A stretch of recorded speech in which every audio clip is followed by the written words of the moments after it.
Hello everyone! Another cooking recipe na naman ang aking natutunan for today's video. At ang ating gagamitin dito ay ang salmon na isda. Wala na kayong ibang makikitang klase ng isda sa vlog ko dahil salmon lang talaga ang binibili ng mga amo ko.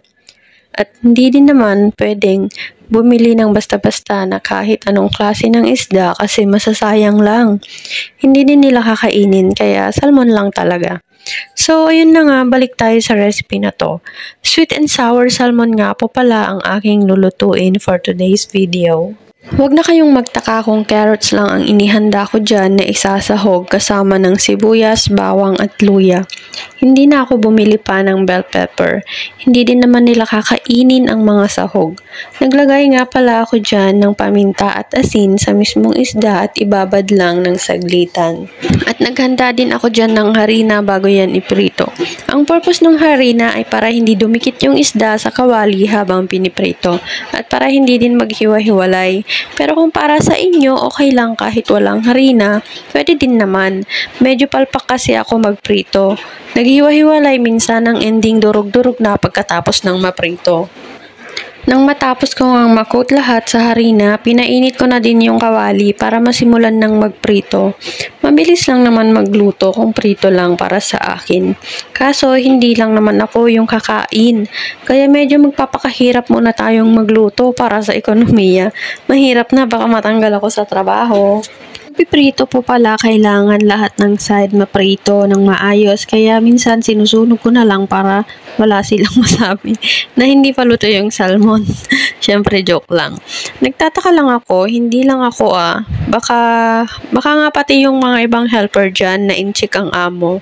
Di ba yung mga binibili nilang pagkain sa labas, minsan may dugo-dugo pa. Gustong-gusto nilang kainin, pero bakit yung luto nating mga helper, makita lang nila na parang hilaw pa, ayaw nila. O, di ba? May pagkamaarte din sila. Tapos na nga pa pala akong magprito dyan, kaya naman yung malaking kawali na ang ginamit ko para mahalo ng mabuti pag nailagay na yung mga sahog at yung isda. Una, naglagay lang po ako dyan ng mantika nung mainit na yung kawali. Tsaka ako naman nilagay yung sibuyas, luya at bawang para igisa. Pag nagkulay golden brown na yung sibuyas, luya at bawang, or let's say pasunog na yung mga amoy, pwede nang ilagay yung carrots. Igisa lang ng kaunti, tsaka naman maglalagay ng tubig. Sinunod ko na din yung ketchup, toyo, oyster sauce, sugar, suka, paminta at asin. Pinagsunod-sunod ko nang ilagay para pag kumulo na, minsanan na lang. Pang mabilisan lang ang luto para hindi ganong magtagal yung video. Hindi, joke lang. At para matapos nang magluto, syempre, naglagay din pala ako dyan ng cornstarch na nilusaw sa tubig. Hinalo-halo at pinakuluan ko lang ng kaunti, tsaka ako nilagay yung salmon.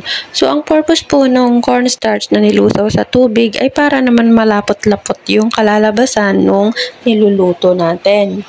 Naluto na nga dyan yung sweet and sour salmon, tsaka ako na sinunod yung lettuce na kasama sa uulamin. Isinama ko na sa video para naman may silbi. Hindi, joke lang.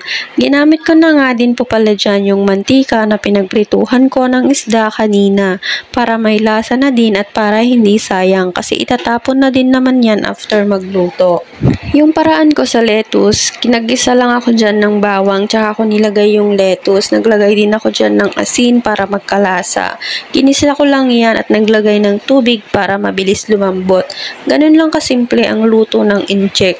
Pwede nga din naman yan kainin kahit hindi pa luto.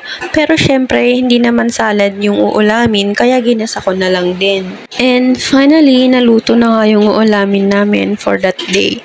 So, yun lang po for today's video. Thank you for watching. Bye!